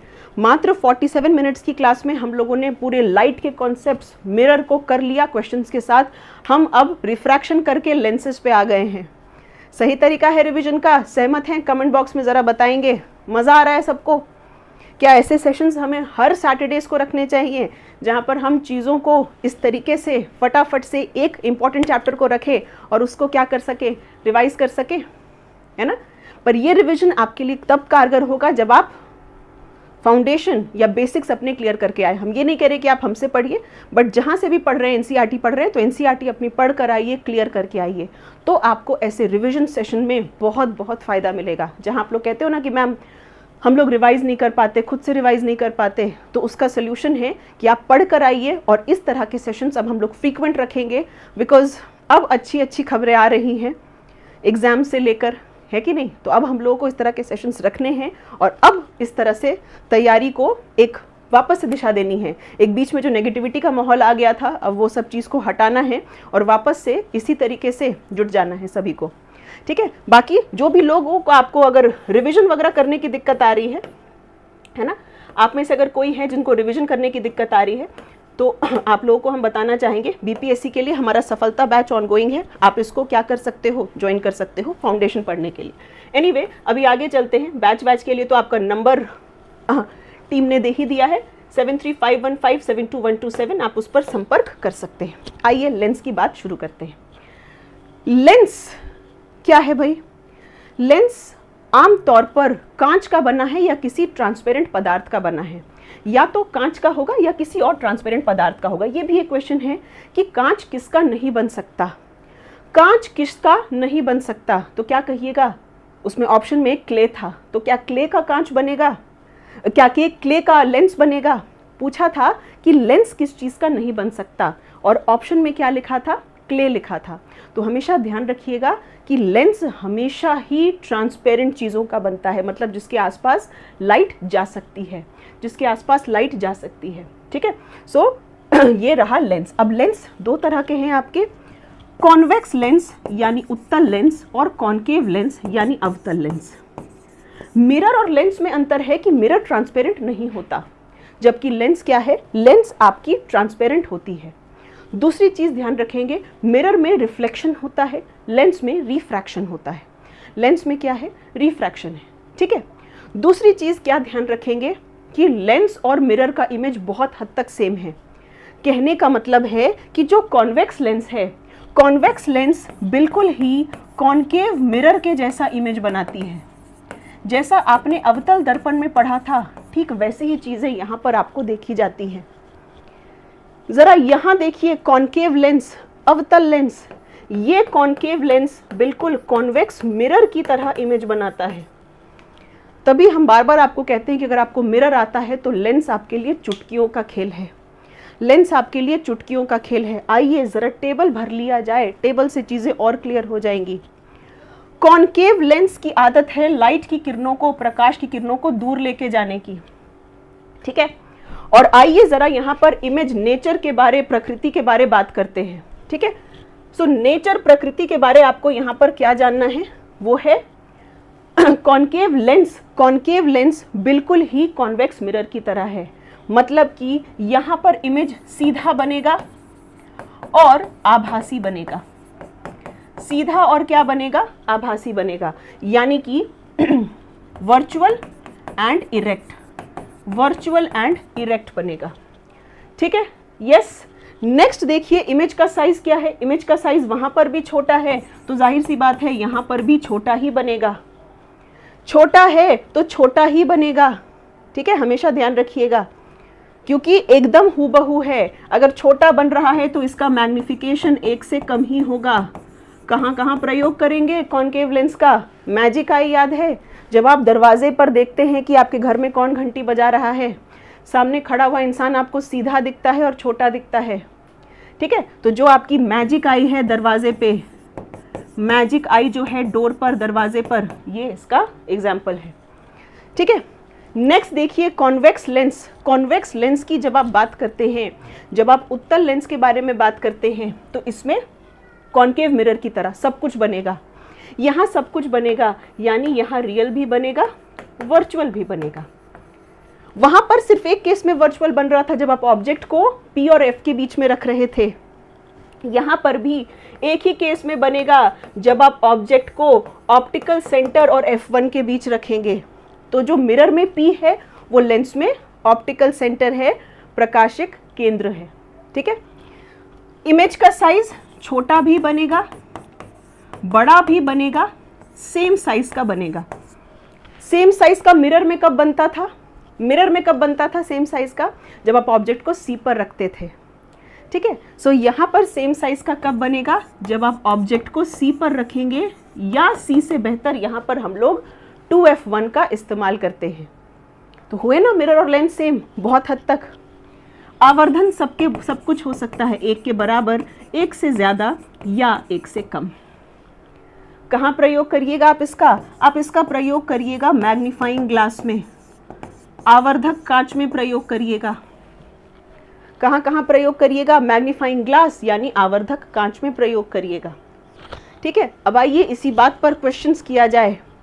क्वेश्चंस के लिए रेडी हो जाइए भाई, बुला लीजिए सबको, शेयर कर दीजिए वीडियो को, जल्दी से बुलाइए। ज़रा कंपटीशन खुद भी तो देखिए, इतना क्यों डरते हैं आप लोग कंपटीशन से कि मैम शेयर कर देंगे तो कंपटीशन हो जाएगा। भाई बहाली बहुत ज़्यादा है, बहुत ज़्यादा कंपटीशन है, तो वहाँ युद्ध लड़ने से पहले ज़रा यहाँ युद्ध लड़ लो, देख लो कि कितना आता है। बाकी मैडम की भी आंखें खुलेंगी कि हमारे विद्यार्थी एक्चुअल में आगे हैं या सिर्फ हमें लगता है कि आगे हैं। कॉन्वेक्स लेंस किसके जैसा है, कॉन्वेक्स लेंस है कन्वर्जिंग लेंस, क्योंकि कॉन्वेक्स लेंस क्या करता है, प्रकाश की किरणों को पास लेके आता है, प्रकाश की किरणों को पास लेकर आ रहा है, इसीलिए ये कन्वर्जिंग लेंस है। डाइवर्जिंग लेंस का मतलब है जो प्रकाश की किरणों को दूर लेकर जाए। अगला, ये राज बताए नहीं जाते, तुम लोग सब ऐसे ही करते हो, फिर जब एग्जाम में सिलेक्शन हो जाएगा फिर उसके बाद कहोगे कि हम मैम शेयर नहीं करते थे क्योंकि हमें शक था कि बाकी आपसे पढ़ के निकल लेंगे आगे। अगला सवाल कह रहा है रे डायग्राम में अगर कोई प्रकाश की किरण प्रिंसिपल एक्सिस के पैरेलल है तो कॉन्वेक्स लेंस के गुजरने के बाद क्या होगा। ये रहा कॉन्वेक्स लेंस, ये रहा मुख्य अक्ष यानी कि प्रिंसिपल एक्सिस। प्रकाश की किरणें गई, लेंस से टकराई, और लेंस से टकराने के बाद क्या हुई, फोकस पर आकर मिल गई, फोकस पर आकर मिल गई, ठीक है। सो ये कन्वर्जिंग लेंस है, क्या करता है, सब के सब जो रिफ्रैक्टेड रेज होती हैं ये कहाँ पर जाकर मिलती हैं, फोकस पर जाकर मिल जाती हैं। ये रहा आपके सामने बिल्कुल सही जवाब, सटीक जवाब। अगला सवाल, क्वेश्चन आपसे पूछ रहा है कॉन्वेक्स लेंस में ऑब्जेक्ट अगर ऑप्टिकल सेंटर और फोकस के बीच में होगा तो इमेज क्या होगा। भाई बीपीएससी वाले तो कम से कम इन क्वेश्चंस को प्लीज रट्टा लगा लो और नींद में याद रख लो। आयोग कुछ नहीं करेगा तो इन सब से सवाल भर भर के देगा आपको, इन सब से सवाल भर भर के आपको मिलते हैं। क्या पूछा जा रहा है क्या पूछा जा रहा है, जल्दी जल्दी जल्दी जल्दी। बिल्कुल एक ही केस है जहां पर आभासी सीधा और बड़ा बनता है, जब आप ऑब्जेक्ट को ऑप्टिकल सेंटर और F1 के बीच में रखते हैं। कॉन्वेक्स लेंस की फोकल लेंथ 20 सेंटीमीटर है, बताइए जरा इसकी पावर कैसी है। पावर बराबर होता है 1/, फोकल लेंथ, लेकिन वो फोकल लेंथ मीटर में होना चाहिए, वो फोकल लेंथ मीटर में होना चाहिए। ठीक है, फोकल लेंथ है यहाँ पर 20 सेंटीमीटर, यानी सबसे पहला काम करिए कि इसको मीटर में परिवर्तित करिए। तो पावर किसके बराबर होगा, पावर बराबर होगा 100/20, यानी कि +5 डायोप्टर। किसके बराबर होगा, पावर बराबर होगा +5 डायोप्टर के बराबर। -5 क्यों होगा, हमेशा याद रखिएगा कॉन्वेक्स लेंस की पावर पॉजिटिव होती है। ठीक है, कॉन्वेक्स लेंस की पावर जो है वो हमेशा पॉजिटिव होती है। कारण क्या है कि हम यहाँ पर कौन सा फोकस इस्तेमाल कर रहे हैं, दाहिने वाला फोकस जो सेंटर से दाहिने साइड है, इसीलिए बी आंसर नहीं होगा क्योंकि कॉन्वेक्स लेंस पूछा है। आंसर क्या होगा, आंसर होगा ऑप्शन नंबर ए। तो पहला काम याद रखेंगे कि सेंटीमीटर को मीटर में कन्वर्ट करना है। अगला सवाल, अगर फोकस पर आपने ऑब्जेक्ट को रखा तो इमेज कहाँ बनेगा।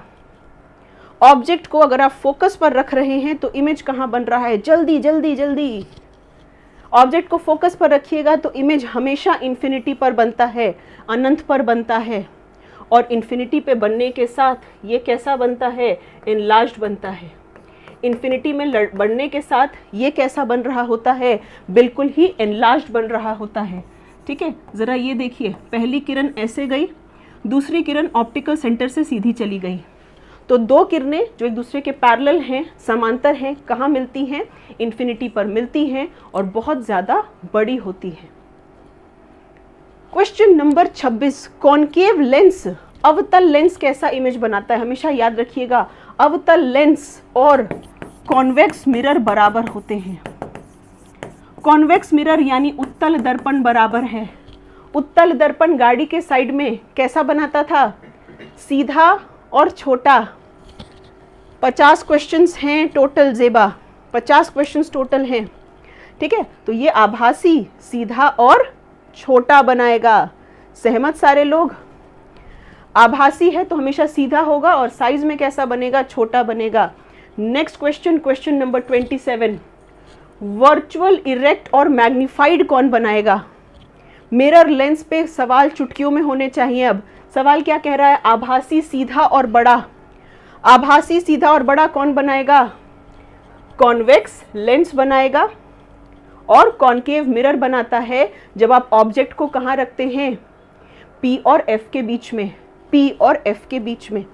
ठीक है, अगर आप कॉनकेव मिरर में ऑब्जेक्ट को C पर रखते हैं तो इमेज सेम साइज का बनता है और इमेज रियल बनता है। और इमेज क्या बनता है, रियल बनता है। अब कंफ्यूजन दूर हो रहा है क्योंकि अब मैंने क्वेश्चंस को मिक्स किया है, मिरर और लेंस के क्वेश्चंस को मिक्स किया है ताकि आपके लिए ये चीज़ें आसान रहे। क्या दिख रहा है, कहिएगा मैम, हमें दिख रहा है रंग बिरंगा कलर। यहाँ हो क्या रहा है, यहाँ हो रहा है डिस्पर्जन यानी विक्षेपण। डिस्पर्जन प्रिज्म के माध्यम से होता है जो कांच का बना होता है। प्रकाश से वाइट लाइट जो सन से जो वाइट लाइट है वो एक प्रिज्म पर आकर गिरती है और प्रिज्म पर गिरने से क्या रिफ्रैक्शन होगा, जी हाँ, पहला सरफेस है यहाँ पर रिफ्रैक्शन होगा क्योंकि माध्यम बदला, वापस से माध्यम बदला यानी दो बार रिफ्रैक्शन हो रहा है। और वाइट लाइट 7 रंगों का बना है, हर लाइट की स्पीड अलग है, हर लाइट की क्या है, स्पीड अलग है। इस वजह से जो बेंडिंग है जो रिफ्रैक्शन के वजह से बेंडिंग है वो हर लाइट की अलग है ना। तो ये जो 7 रंग बनते हैं इनको हम नाम देते हैं विबग्योर। विबग्योर। अगर आपसे कहा जाए कि वेवलेंथ के आधार पर बताइए तो हमेशा ध्यान रखिएगा कि रेड जो है इसकी वेवलेंथ सबसे ज्यादा है, और जिसकी वेवलेंथ सबसे ज्यादा होगी वो सबसे कम मुड़ेगा। जिसकी वेवलेंथ सबसे ज्यादा होगी उसका डेविएशन, उसका जो डेविएशन है, मुड़ने का एंगल है, वो सबसे ज्यादा कम होगा। वो सबसे ज्यादा क्या होगा? कम होगा। वायलेट की बात करें तो वायलेट की फ्रीक्वेंसी, आवृत्ति सबसे ज्यादा है और वेवलेंथ सबसे कम है। जरा देखिएगा कि लाइट आई, लाइट इस दिशा में आ रही है, सबसे ज्यादा कौन मुड़ रहा है? डायग्राम से दिख रहा है कि सबसे ज्यादा वायलेट मुड़ रहा है, रेड तो हल्का ही मुड़ा। तो वायलेट में जो डेविएशन है, जो मुड़ने का एंगल है, वो मैक्सिमम है, सबसे ज्यादा है। ठीक है। सवाल आपसे पूछ रहा है कि डिस्पर्जन का कारण क्या है? डिस्पर्जन का कारण क्या है? विक्षेपण का कारण क्या है? क्या लाइट वैक्यूम में तेज जाता है? क्या परावर्तित हो रहा है, हर दिशा में जा रहा है? या अलग अलग कलर की स्पीड जो है वो अलग है? बिल्कुल, अलग अलग कलर की स्पीड जो है वो क्या हो जा रही है? बिल्कुल ही अलग हो जा रही है। नेक्स्ट आपसे पूछ रहा है कौन सा कलर सबसे ज्यादा बेंड होता है, या अगर हम आपको अगले थोड़ा सा गलत वे में पूछे या थोड़ा सा मुश्किल वे में पूछे तो वो होगा कि एंगल ऑफ डेविएशन जो है, एंगल ऑफ डेविएशन किसका मैक्सिमम है?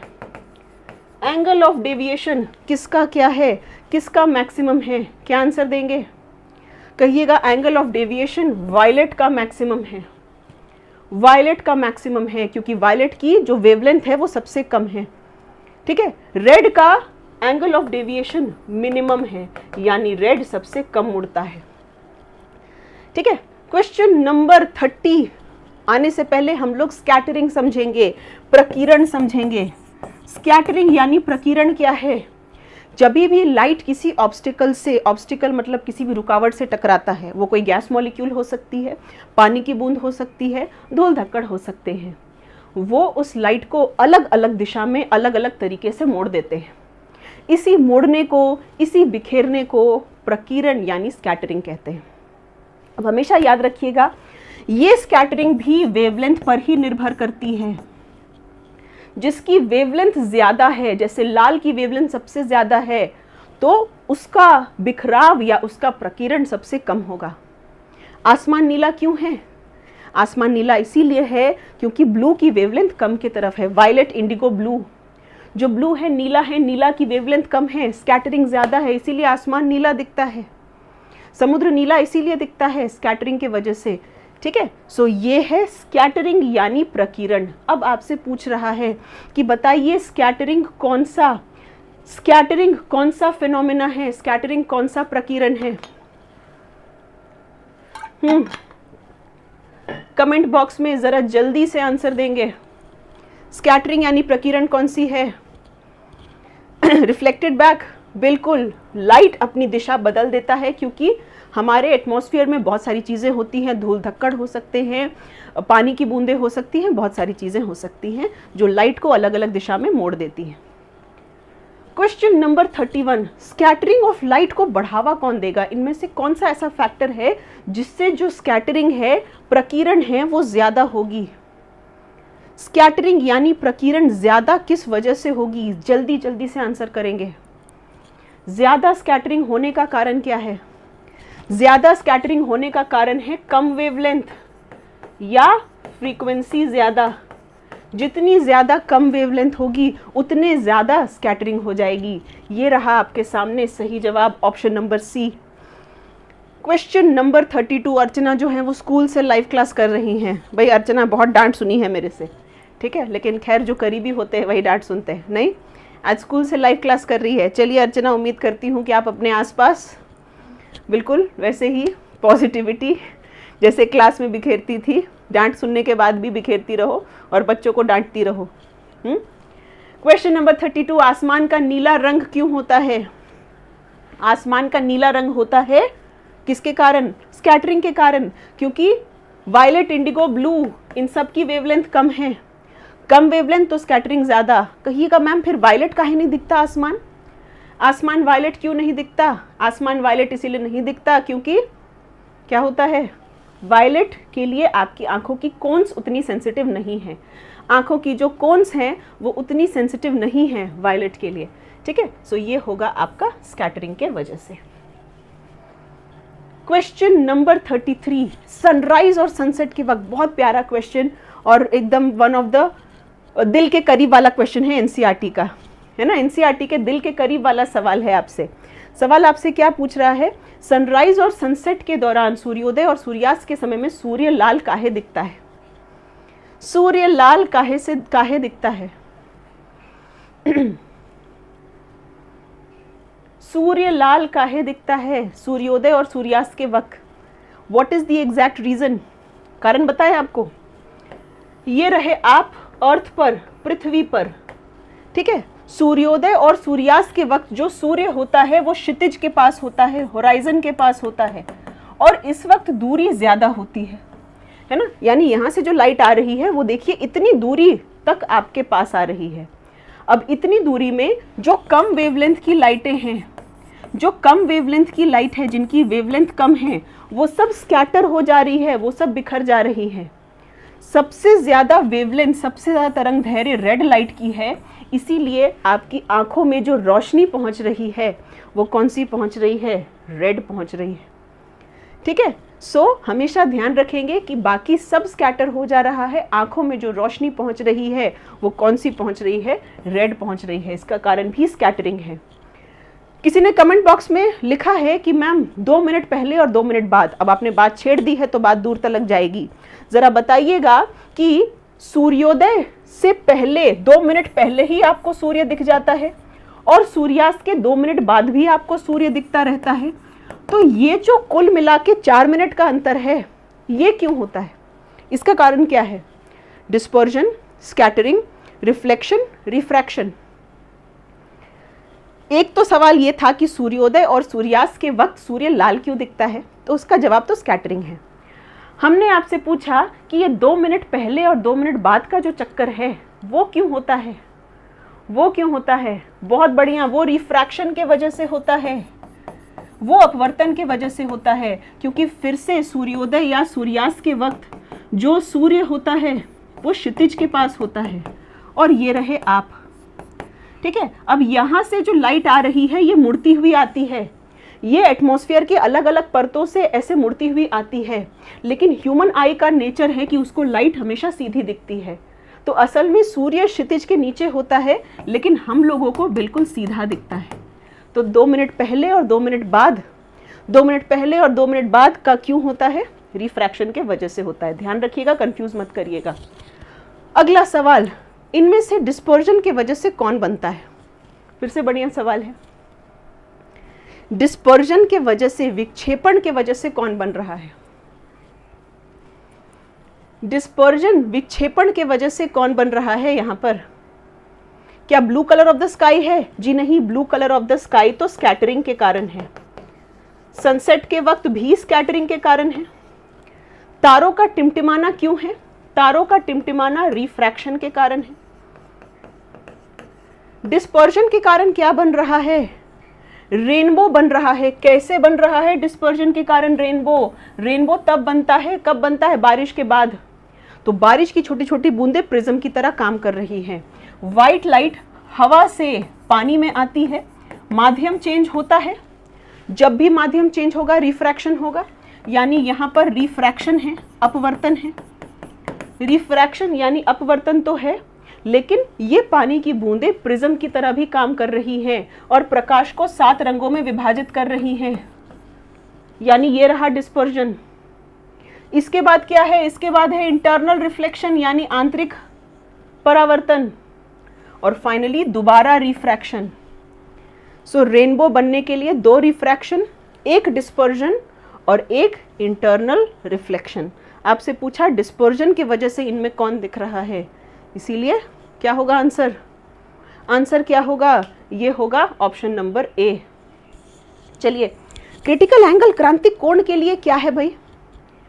क्या है क्रिटिकल एंगल क्रांतिक कोण? कमेंट बॉक्स में आग लगाया जाए, जल्दी से लिखिए। क्रिटिकल एंगल कब? क्या क्रिटिकल एंगल क्रांतिक कोण हमेशा बनता है? जी नहीं, क्रिटिकल एंगल सिर्फ और सिर्फ तब बनता है जब लाइट डेंस मीडियम से रेयर मीडियम में जाए, सघन माध्यम से विरल माध्यम में जाए। पहली कंडीशन जब लाइट डेंस से रेयर में जाए। और दूसरी कंडीशन क्या है कि रिफ्रैक्शन का एंगल, अपवर्तन का एंगल 90 डिग्री हो जाए। रिफ्रैक्शन यानी अपवर्तन का एंगल कितना हो जाए? 90 डिग्री। उस केस में जो एंगल ऑफ इंसिडेंस बनता है, आपतन कोण बनता है, उसी को हम क्या कहते हैं? Critical angle. ठीक है, तो क्रिटिकल एंगल कोई नई चीज है? जी नहीं, एंगल ऑफ इंसिडेंस ही है। आइए, सवाल पूछ रहा है आपसे कि एंगल ऑफ रिफ्रैक्शन क्या होगा? एंगल ऑफ रिफ्रैक्शन क्या होगा क्रिटिकल एंगल के लिए? एंगल ऑफ रिफ्रैक्शन क्या है? तो एंगल ऑफ रिफ्रैक्शन 90 डिग्री है। 90 डिग्री एंगल ऑफ रिफ्रैक्शन है, तो जो एंगल ऑफ इंसिडेंस है वही आपका क्रिटिकल एंगल है।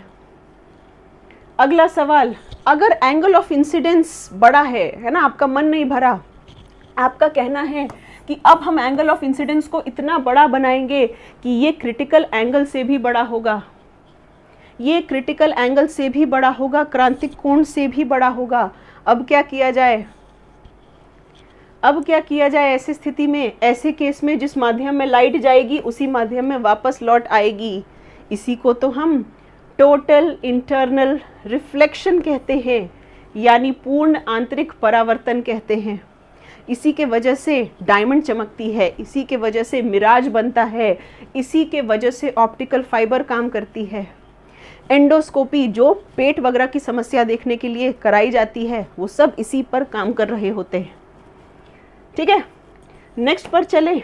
अगला सवाल आपसे पूछ रहा है कि इनमें से कौन टोटल इंटरनल रिफ्लेक्शन पर काम कर रहा है भाई? इनमें से कौन है जो TIR पे पूर्ण आंतरिक परावर्तन पर कार्य कर रहे हैं? जरा जल्दी से जवाब देंगे। माइक्रोस्कोप, पेरिस्कोप, कैमरा या ऑप्टिकल फाइबर? कौन है?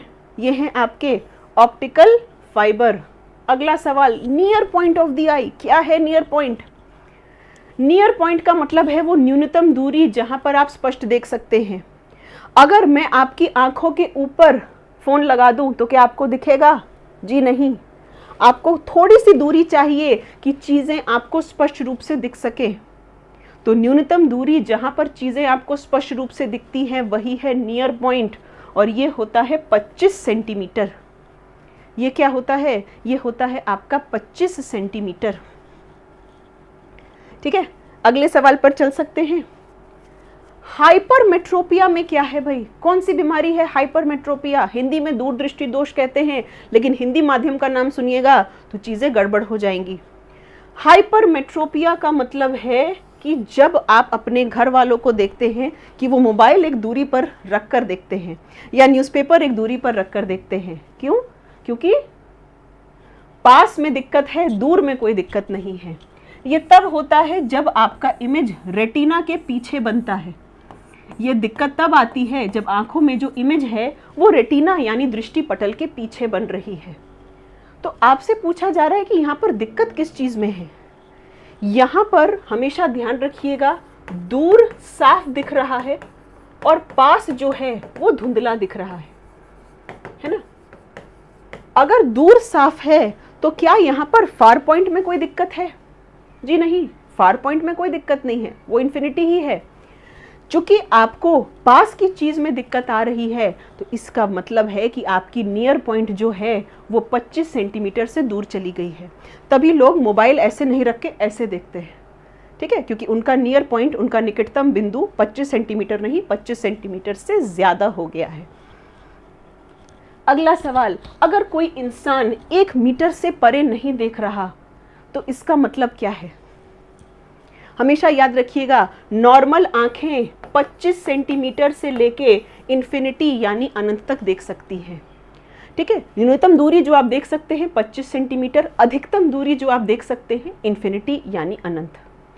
ये इंसान 1 मीटर से परे नहीं देख सकता, मतलब पास की चीज तो दिख रही है, दूर की चीज धुंधली दिख रही है।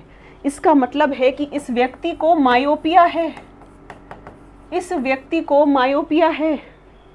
और इसका जो फार पॉइंट है, इसका जो फार पॉइंट अब है वो 1 मीटर हो चुका है, वो 1 मीटर हो चुका है। नॉर्मल आंखों के लिए इन्फिनिटी होता है।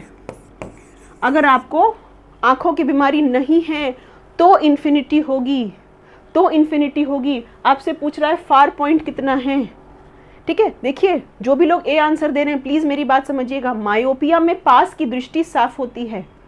मायोपिया का मतलब है कि पास की दृष्टि साफ है, तो नियर पॉइंट में कोई दिक्कत नहीं है, फार पॉइंट में दिक्कत है।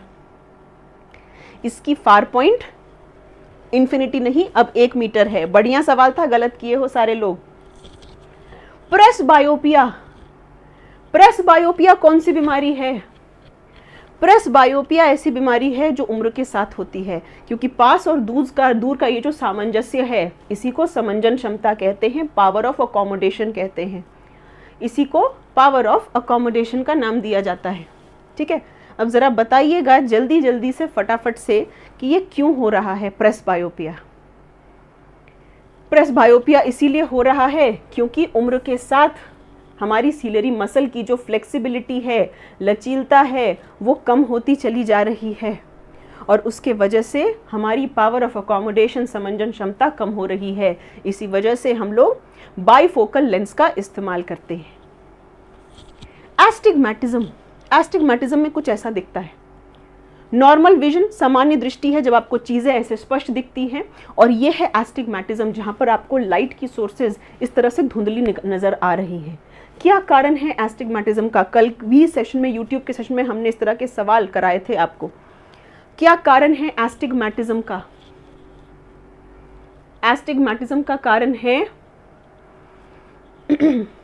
Irregular shape of cornea. बिल्कुल सही, कॉर्निया या लेंस के शेप में अगर दिक्कत होती है तो उसको हम ठीक करते हैं सिलिंड्रिकल लेंस से, और उसी के वजह से आपको एस्टिग्मैटिज्म में चीज़ें ऐसी नज़र आती हैं। अगला सवाल बढ़िया सवाल है। मायोपिया को क्या आप कॉन्केव लेंस इस्तेमाल करके ठीक कर सकते हैं? कॉन्केव लेंस कन्वर्जिंग लाइट को कन्वर्ज करता है। अब मायोपिया क्या है भाई? मायोपिया एक ऐसी बीमारी है जहां पर जो प्रतिबिंब है वो रेटिना से पहले बन जा रहा है। तो आप इसको ठीक कैसे करिएगा? आप इसको ठीक करिएगा कॉन्केव लेंस से, यानी वो लेंस जो प्रकाशीय किरणों को दूर लेकर जाती है, यानी कॉन्केव लेंस। तो ये बात बिल्कुल ठीक है कि मायोपिया का इलाज आप कॉन्केव लेंस से करते हैं, लेकिन क्या कॉन्केव लेंस प्रकाश की किरणों को पास लेके आता है? जी नहीं, ये प्रकाश की किरणों को दूर लेकर जाता है, ठीक है, दूर लेकर जाता है। तो 1 सही है और 2 क्या है? 2 गलत हो गया। जवाब हो गया आंसर नंबर सी। अगला सवाल आपसे पूछ रहा है, फिर से स्टेटमेंट बेस्ड क्वेश्चन है, ऐसे क्वेश्चंस जरूर किया करिए, आपके कॉन्सेप्ट्स क्रिस्टल क्लियर होंगे। हाइपरमेट्रोपिया में जो प्रतिबिंब है रेटिना के पीछे बनता है। बिल्कुल सही, रेटिना के पीछे बन रहा है। ये क्यों हो रहा है? क्योंकि आपकी आईबॉल छोटी हो गई है। क्या ये इसीलिए हो रहा है क्योंकि आपकी आईबॉल छोटी हो गई है? बिल्कुल सही, बिल्कुल स्पष्ट, आपकी आईबॉल छोटी हो गई है, इस वजह से लाइट को जहां पर मुड़ना है वो यहीं पर मुड़ रहा है। आईबॉल आपकी छोटी हो गई है, इसी वजह से ये दिक्कत आ रही है। आईबॉल बड़ी होगी तो मायोपिया होगा। तो दोनों की दोनों बातें सही है और ये इसको एक्सप्लेन भी कर रहा है। ए आंसर होगा इसका, ये इसको एक्सप्लेन कर रहा है, ठीक है, बहुत स्पष्ट रूप से एक्सप्लेन कर रहा है। अगला सवाल, मायोपिया के लोग जो हैं वो पास की चीजें नहीं देख सकते। मायोपिया के लोग पास की चीजें नहीं देख सकते, क्या ये बात सही है? मायोपिया के लोग पास की चीज देख सकते हैं। मायोपिया में इमेज रेटिना के पीछे है। जी नहीं, मायोपिया में इमेज रेटिना के आगे बन रहा है। तो दोनों बातें क्या हैं? दोनों बातें आपकी 100% गलत है। दोनों बातें क्या हैं? दोनों बातें 100% गलत हो गई है, ठीक है। आंसर होगा बोथ स्टेटमेंट्स आर फॉल्स। दोनों बातें ही गलत है। डी आंसर होगा 1 is false 2 is false. Actually में हाँ थोड़ा सा ऑप्शन में ये हो गया है है ना। दोनों बातें यहाँ पर क्या हो गई है, गलत हो गई। चलिए 46, सबसे ज्यादा कन्वर्जिंग पावर किसकी है? सबसे ज्यादा कन्वर्जिंग पावर किसकी है, मतलब कौन है जो प्रकाश की किरणों को सबसे ज्यादा पास लेकर आएगा? कौन है जो प्रकाश की किरणों को सबसे ज्यादा पास लेकर आएगा? भाई कॉन्केव लेंस तो पास लेकर नहीं आता। अब आपके पास 3 ऑप्शन है। पावर बराबर है 1/, फोकल लेंथ, यानी पावर और फोकल लेंथ में उल्टा रिश्ता। 10, 25 और 50 में कम कौन सा है? कहिएगा मैम सबसे छोटा फोकल लेंथ 10 है, तो इसीलिए ध्यान रखेंगे क्योंकि सबसे ज्यादा कम फोकल लेंथ है तो पावर भी सबसे ज्यादा इसी की हो जाएगी। पावर भी सबसे ज्यादा किसकी हो जाएगी? एक ही हो जाएगी, क्योंकि पावर और फोकल लेंस में कैसा रिश्ता है? उल्टा रिश्ता है। कन्वर्जिंग पावर है, कॉन्केव लेंस तो प्रकाश की किरणों को दूर लेके जाएगा। लग रहा है इन क्वेश्चंस में बहुत पानी में हैं आप लोग। सीडी में ऐसा रंग बिरंगा पैटर्न देखने को मिलता है, क्या कारण है? सीडी में ऐसा रंग बिरंगा पैटर्न देखने को मिलता है क्योंकि सीडी का जो सरफेस है, सतह है, उसमें बहुत सारी इरेगुलरिटीज हैं, बहुत सारी असमानताएं हैं, ठीक है। और इन सब से लाइट जो होती है वो बेंड होती है, मुड़ जाती है, और इसी का कारण है डिफ्रैक्शन यानी विवर्तन। डिफ्रैक्शन यानी कि विवर्तन। छोटी क्लास की एनसीईआरटी में ये सिर्फ फोटो दी गई है, आपको एक्सप्लेन नहीं किया गया है, तो इसीलिए आपको चीज़ें जाननी ज़रूरी है। साबुन के बुलबुले बीपीएससी प्रीलिम्स का PYQ। साबुन के बुलबुले रंगीन क्यों दिखते हैं? साबुन के बुलबुलों का रंगीन दिखने का कारण क्या है? What is the reason? क्योंकि यहाँ पर जो लाइट आती है रिफ्लेक्ट होती है और रिफ्लेक्टेड वेव्स आपस में मिलती हैं। क्रेस्ट क्रेस्ट से मिलता है, ट्रफ ट्रफ से मिलता है, जिसको हम इंटरफेरेंस कहते हैं या व्यतिकरण का नाम देते हैं। इंटरफेरेंस कहते हैं या व्यतिकरण का नाम देते हैं। तारों का टिमटिमाना क्यों होता है? फिर से PYQ। तारों का टिमटिमाना क्यों होता है? क्या कारण है तारों के टिमटिमाने का? तो तारों के टिमटिमाने का कारण है अपवर्तन, क्योंकि ये एटमॉस्फेयर की अलग अलग लेयर से गुजर रहा है और उसके वजह से जो लाइट है वो बेंड हो रही है। ये रहा TRE एग्जाम का PYQ, जिसमें आपसे पूछा जा रहा है कि ऑप्टिकल फाइबर में क्या इस्तेमाल होता है? ऑप्टिकल फाइबर में क्या इस्तेमाल होता है? जवाब क्या है? टोटल इंटरनल रिफ्लेक्शन, पूर्ण आंतरिक परावर्तन। जो भी लोग रेगुलर क्लास कर रहे हैं, हम चाहेंगे कि आप हमें अपना डायरेक्ट स्कोर बताइए। हम चाहेंगे आप हमें अपना डायरेक्ट स्कोर बताइए, और आपको हम बताना चाहेंगे कि ये 83 मिनट्स की क्लास है, यानी 90 मिनट भी नहीं लगे हमें। अगर आप हमारे फाउंडेशन बैचेस के स्टूडेंट हैं तो आपने 9 क्लास लगाई होगी ये पूरा टॉपिक पढ़ने में, ठीक है। यही फ़ायदा होता है कि जब आप डेप्थ में फाउंडेशन पढ़ते हैं तो पूरे चैप्टर का निचोड़ आपको 1.5 घंटे भी नहीं लगते। आई एम वेरी श्योर कि जब आप खुद से ऐसे रिवीजन करने बैठिएगा तो आपको एक दिन तो छोड़िए 3 से 4 दिन लग जाते हैं, और कई बार वो चैप्टर खुद से निपटता नहीं है ना। तो इसीलिए रिवीजन तब करिए जब आपके फाउंडेशन क्लियर हो, प्रैक्टिस तब करिए जब आपका फाउंडेशन क्लियर हो।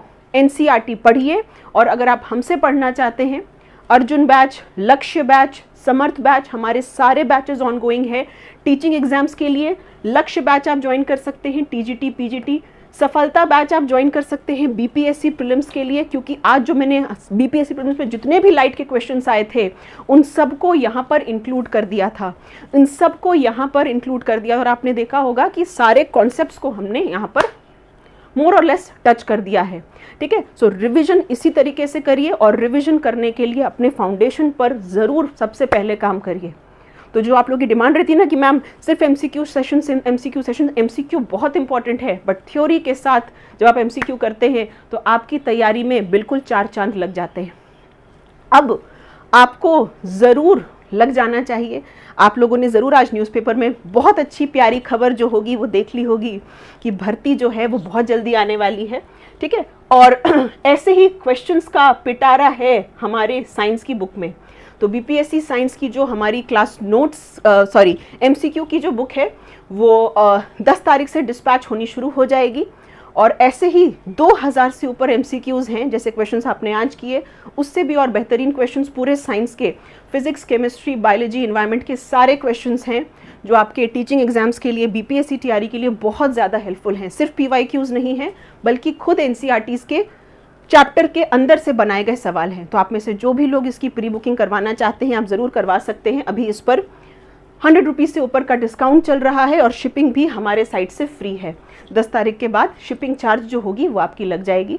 सो आप इसको हमारे पब्लिकेशन RK चौधरी पब्लिकेशन से कर सकते हैं, या हेल्पलाइन नंबर आपके सामने कमेंट बॉक्स में पिन किया हुआ है 7351572127, ठीक है। सो ऐसे ही सेशंस अब हम लोग लेते रहेंगे हर सैटरडेज को। आपको जो जो टॉपिक्स चाहिए होगा आप कमेंट बॉक्स में ज़रूर लिख दीजिएगा ताकि हम उन टॉपिक्स पर काम कर सकें। हम बुक कब तक मिलेगी चांदनी? 10 तारीख से बुक आपकी डिस्पैच होनी शुरू हो जाएगी, ठीक है। पब्लिकेशन पर भी हमने अपडेट कर दिया था, जब बुक लॉन्च किया था उस दिन से भी आपको कह दिया था कि 10 तारीख से जो आपकी क्या है डिस्पैच होनी शुरू है वो आपकी स्टार्ट हो जाएगी। प्री बुकिंग के ऑफर के तहत आपको कोई भी शिपिंग चार्ज नहीं लग रही, ठीक है, कोई भी आपको शिपिंग चार्ज नहीं लग रही। तो आपका जो भी सेविंग है वो आप ज़रूर कर सकते हैं, ठीक है। सो जो भी आप इस तरह के सेशंस चाहते हैं, चाहे फिजिक्स के, केमिस्ट्री के, बायोलॉजी के, इन सबको ज़रूर लिख दीजिएगा। बाकी इवनिंग की क्लास जो आपकी शेड्यूल में चलती है वो तो आपकी शॉर्ट चलती है, बट हाँ सैटरडेज को हम लोग इस तरह के मैराथन सेशंस ज़रूर अपने लिए रखते चलेंगे, ठीक है। सो कमेंट बॉक्स में अपना कमेंट्स छोड़ कर जाइएगा, आपको क्लास कैसी लगी। हम लोग मिलते हैं अब अपने नेक्स्ट सेशंस में। Thank you, bye bye, take care.